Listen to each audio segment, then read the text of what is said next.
وہ تم سے مدد طلب کریں تو تم پر ان کی مدد کرنا لازم ہے، فرض ہے، واجب ہے۔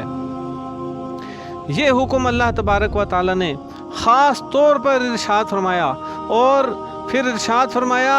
الا تفعلوه تکن فتنة فی الارض وفساد کبیر، اگر تم ایسا نہیں کرو گے تو پھر زمین میں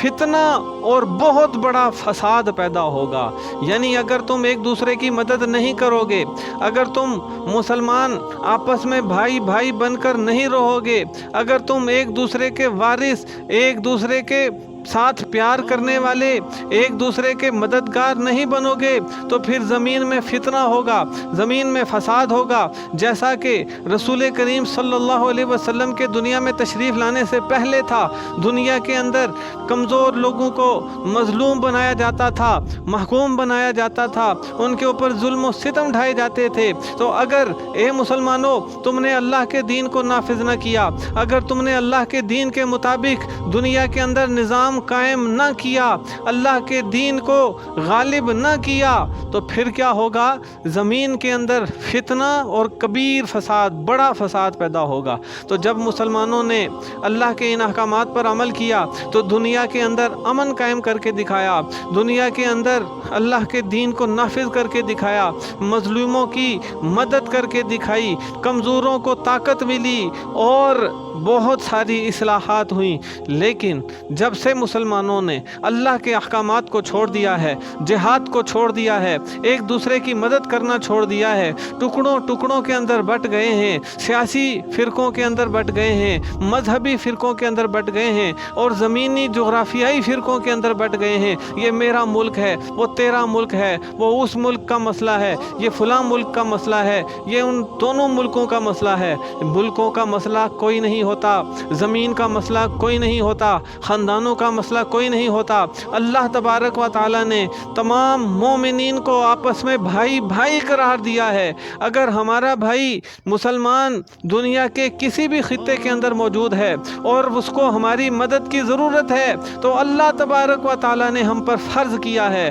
اللہ تعالی نے ہم پر لازم کیا ہے کہ ہم ان کی مدد کریں۔ تو دنیا میں جہاں پر بھی ظلم و ستم ہو رہے ہیں، کمزور مسلمانوں کو زیادتیوں کا نشانہ بنایا جا رہا ہے، ان کے ساتھ ظلم ہو رہا ہے، ان کے خون بہایا جا رہا ہے، ان کی عزتیں لوٹی جا رہی ہیں، ان کے مکان گرائے جا رہے ہیں، ان کو تباہ و برباد کیا جا رہا ہے، اور جن کے پاس قوت ہے، جن کے پاس طاقت ہے، وہ صرف تماشا دیکھ رہے ہیں، وہ اپنے روٹی کپڑے اور مکان کے ہی فکر میں لگے ہوئے ہیں۔ تو یاد رکھیں کہ وہ فتنہ جس سے اللہ تعالیٰ نے ڈرایا تھا، وَاتَّقُوا فِتْنَةً لَا تُصِيبَنَّ الَّذِينَ ظَلَمُوا مِنْكُمْ خَاصَّةً، اس فتنے سے بچو جو صرف ظالموں پر خاص کر نہیں آئے گا بلکہ وہ عام ہوگا، سب پر آئے گا۔ تو یہ فتنہ عنقریب پوری امت مسلمہ کو گھیرے میں لینے والا ہے۔ پوری امت مسلمہ متحد ہو جائے، متفق ہو جائے، اور جب وہ جن کو ہماری مدد کی ضرورت ہے ان کی مدد کے لیے سب کو مل جانا چاہیے، سب کو ایک ہو جانا چاہیے، ورنہ اللہ تعالیٰ کا عذاب بھی ہوگا اور فتنہ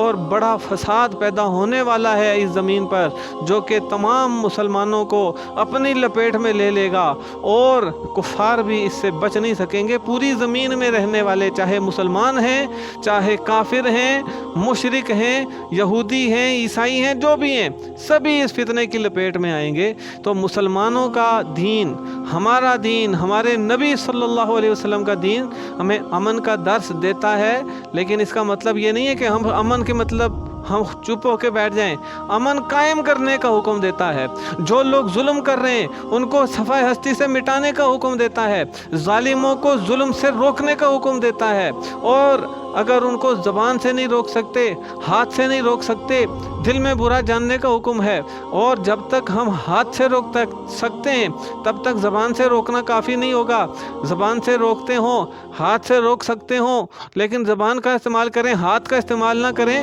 تو یہ کافی نہیں ہوگا، یہ حکم پر عمل نہیں ہوگا۔ یہ حکم پر عمل اس وقت ہوگا جب ہاتھ سے روکنے کی طاقت نہ ہو تو زبان سے بولیں۔ تو وہ عوام جن کے پاس ہتھیار نہیں ہے، جن کے پاس حکومت نہیں ہے، جن کے پاس فوج نہیں ہے، وہ اپنی زبان سے ضرور بول سکتے ہیں۔ تو ہمیں جس طرح ہم اپنے سیاسی مفادات کے لیے، جس طرح ہم اپنے دنیاوی معاملات کے لیے شور مچاتے ہیں، احتجاج کرتے ہیں اور حکمرانوں پر دباؤ ڈالتے ہیں، زور ڈالتے ہیں، اسی طریقے سے ہمیں اسلامی معاملات کے اندر پہلی ترجیح دیتے ہوئے، اولین ترجیح دیتے ہوئے اسلامی معاملات کے اندر اپنے حکمرانوں پر اور اپنے سیاستدانوں پر دباؤ ڈالنا چاہیے، زور ڈالنا چاہیے کہ وہ اس ملک کے اندر اجتماعیت کو قائم کریں، اسلامی نظام کو قائم کریں، اور اسلامی نظام کو قائم کر کے دنیا بھر کے اندر جہاں پر بھی مسلمانوں کے ساتھ ظلم و زیادتی ہو رہی ہے ان کے لیے اپنی آواز بھی بلند کریں، ان کی مدد کریں، اپنے ہاتھوں سے مدد کریں، اپنے ہتھیاروں سے مدد کریں، اپنی زبان سے مدد کریں، اپنی سیاست سے مدد کریں۔